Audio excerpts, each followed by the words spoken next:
جو میرا ایمان کہتا ہے اسے لفظوں میں پرویا ہے میں نے. آپ کا بھی ایمان کہے تو مہر لگانا میری بات پہ. تمہیں جے بولنا ہے بھارت ماں کی شوق سے بولو، مگر ہم جے نہیں بولیں گے زندہ باد بولیں گے.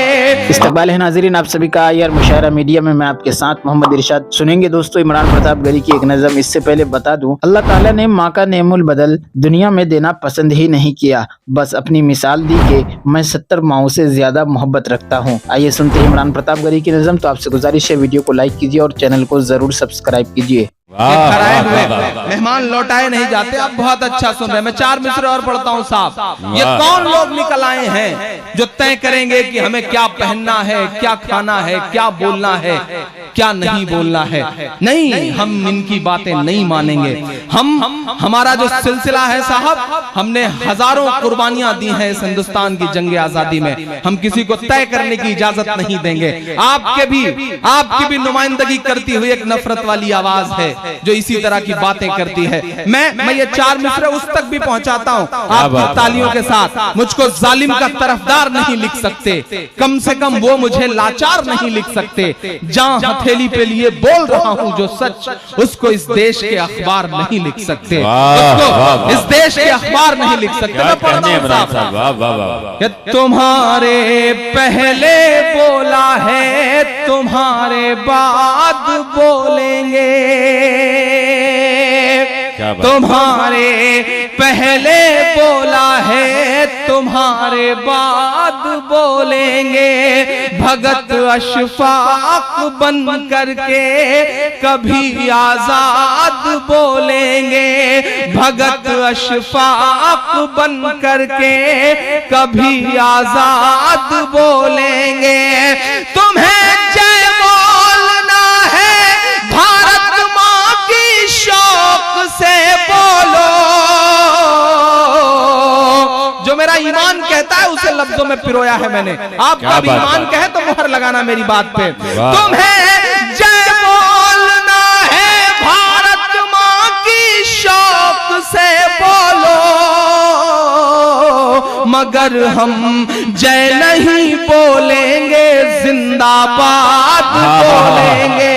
مگر ہم جے نہیں کیا صداقت ہے بات بولیں گے.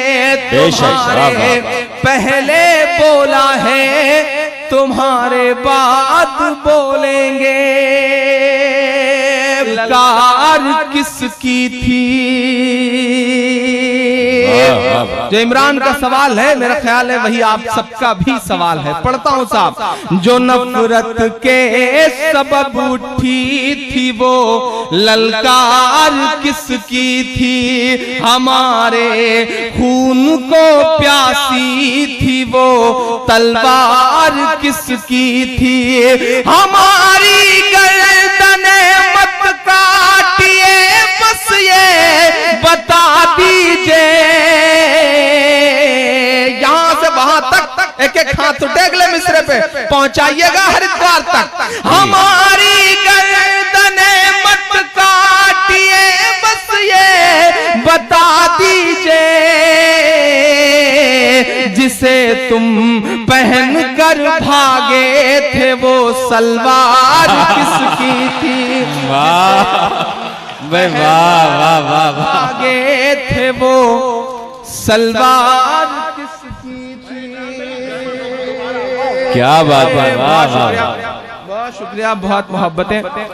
بہت یہ سلسلہ میں گزارش کروں گا کہ مالا والا تو چلتی رہتی ہے. اب گزارش ہے کہ مالا نہ پہنائیں. جو مالا پہنا کے آپ داد دینا چاہتے ہیں اسے آپ وہیں بیٹھ کر کے داد دیں. میں سمجھوں گا کہ میرے گلے میں مالا. تو آپ سے گزارش ہے کہ اب یہ سلسلہ روک دیں، کیونکہ میں چاہتا ہوں کہ میرے چاہنے والوں کے بیچ میں اور میرے بیچ میں یہ مالا دیوار نہ بننے پائے. تب میرا خیال ہے کہ اچھا رہے گا. لیکن آپ بھی تھوڑا سا بیدار ہو. ادھر جو لوگ ہیں ان سے بھی گزارش کرتا ہوں. میں یہ جانتا ہوں کہ ہندوستان میں کرسی دے دی جاتی ہے تو آواز چھین لی جاتی ہے، لیکن یہ سلطان پورا یہاں تو ایسا کچھ نہیں. تھوڑا سا آپ سب بھی بیدار ہو جائیے. آئیے دوستو نظم سننے کے بعد دوائے دل کتاب سے کچھ باتیں سنتے ہیں. اللہ تعالیٰ کی یاد ایک عجیب نعمت جیسے کسی پودے کے لیے پانی ہوتا ہے، اسی طرح انسان کی روحانی زندگی کے لیے ذکر کی حیثیت ہے۔ جب تک پانی ملتا رہے گا پودا سرسبز و شاداب رہے گا، اسی طرح انسان جب تک ذکر کرتا رہے گا روحانی اعتبار سے سرسبز و شاداب رہے گا۔ جیسے پانی نہ ملنے سے پودا مرجھا جاتا ہے، اسی طرح ذکر نہ کرنے سے انسان روحانی طور پر مرجھا جاتا ہے۔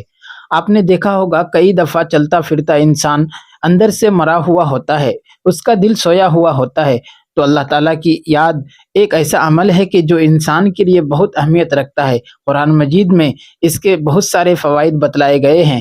ذکر کا فائدہ فرمایا، الا بذکر اللہ تطمئن القلوب، جان لو اللہ رب العزت کی یاد کے ساتھ ہی دلوں کا اطمینان وابستہ ہے۔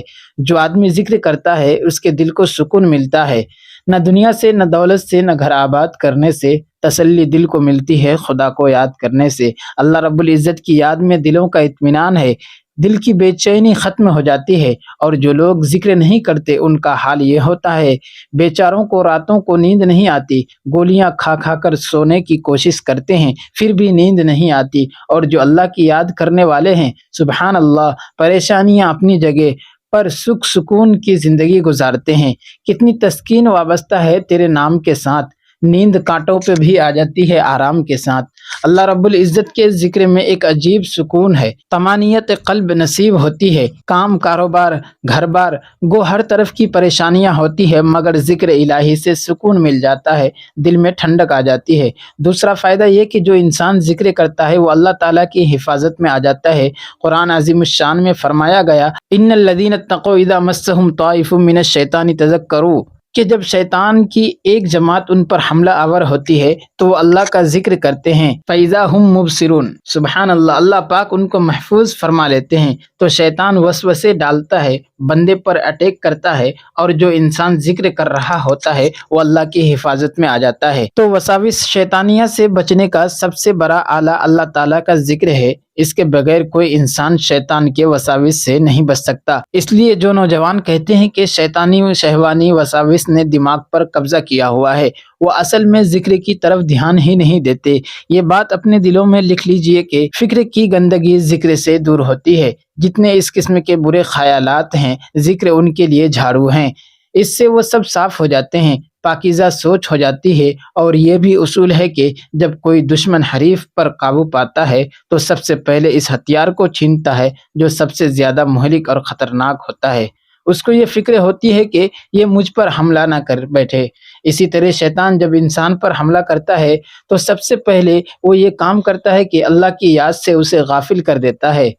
استحوذ علیہم الشیطان فانساہم ذکر اللہ، ان پر شیطان نے پورا تسلط کر لیا ہے، سو اس نے ان کو خدا کی یاد بھلا دی۔ اس لیے شیطان کا سب سے پہلا کام ہوتا ہے کہ اس کو غافل کرو، کیونکہ غفلت تمام گناہوں کی ابتدا ہے، لہٰذا اس سے بچنا اور غافلین کی صحبت سے دور رہنا بہت ضروری ہے، اور اس کا طریقہ ذکر ہے۔